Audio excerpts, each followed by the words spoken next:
Welcome to the Steps of Baking series. This is a 13-part video series in which we take a closer look at each of the steps of the bread baking process, from weighing out your ingredients to cooling your bread down after baking.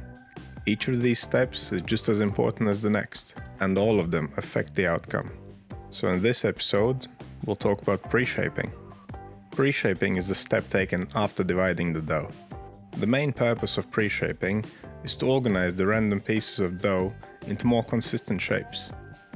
It also gives us the chance to hide any little stray pieces of dough that we ended up with when we were dividing it. And preshaping the dough pieces will also make the final shaping a lot easier. The next step after preshaping is bench rest, and we will talk about this in the next video.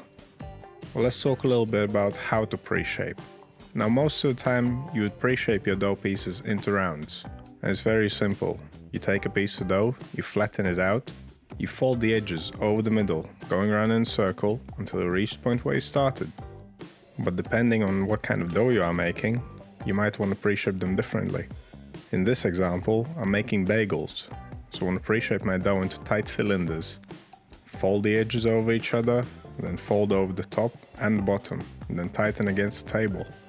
Because bagels need to be rolled out quite long, this will give me a very good starting point. If I had shaped them into rounds, it would be a lot more difficult to roll them out long.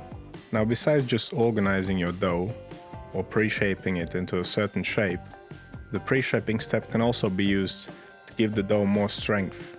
This will be high hydration sourdough bread. It's quite loose and runny, and I can use this pre-shaping step to give the dough extra folds and extra strength. And in this case, I'm using a stitching method, which is actually a final shaping method, but it works really well in adding loads of layers into the dough, and it really helps out with making the dough stand up. So the tighter the shape, the stronger the dough, but you don't want to tighten it too much, otherwise it may rip. Now let's look at this example of a braided loaf. I'm making a challah bread, and it will consist of 3 strands, and because I will have to roll the strands out long, I'm also using a similar technique to the bagel pre-shaping. So by pre-shaping them into tight cylinders, I'm already getting them kind of into the final shape. Now, it's very important to note that the tighter you shape your dough, the longer it will have to rest before its final shaping. And you need to keep that in mind because time of resting adds to proofing time. And if your dough is rising rapidly, then you can't afford to rest it for too long, otherwise it will overproof. And in this example, my dough is quite puffed up already.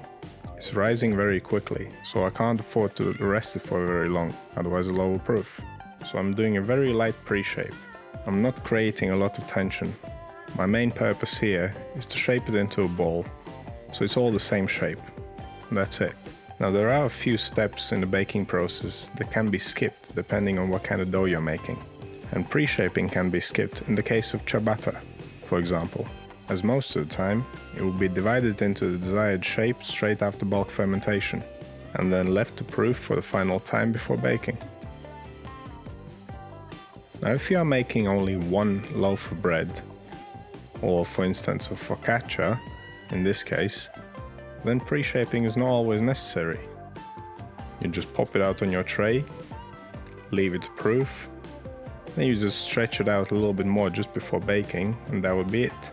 Also, if you are making a loaf of bread, which does not require any more folds, then you also might just go straight from bulk fermentation to final shaping. And also, it's worth noting about rye bread, because there's not much gluten in this, it doesn't require any more folds, and the shaping is just done by collecting it into a ball.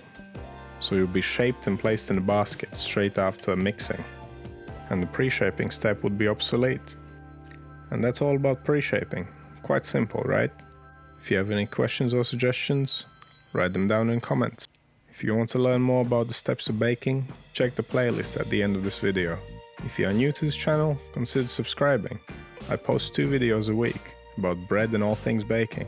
Thank you for watching, and I'll see you in the next one.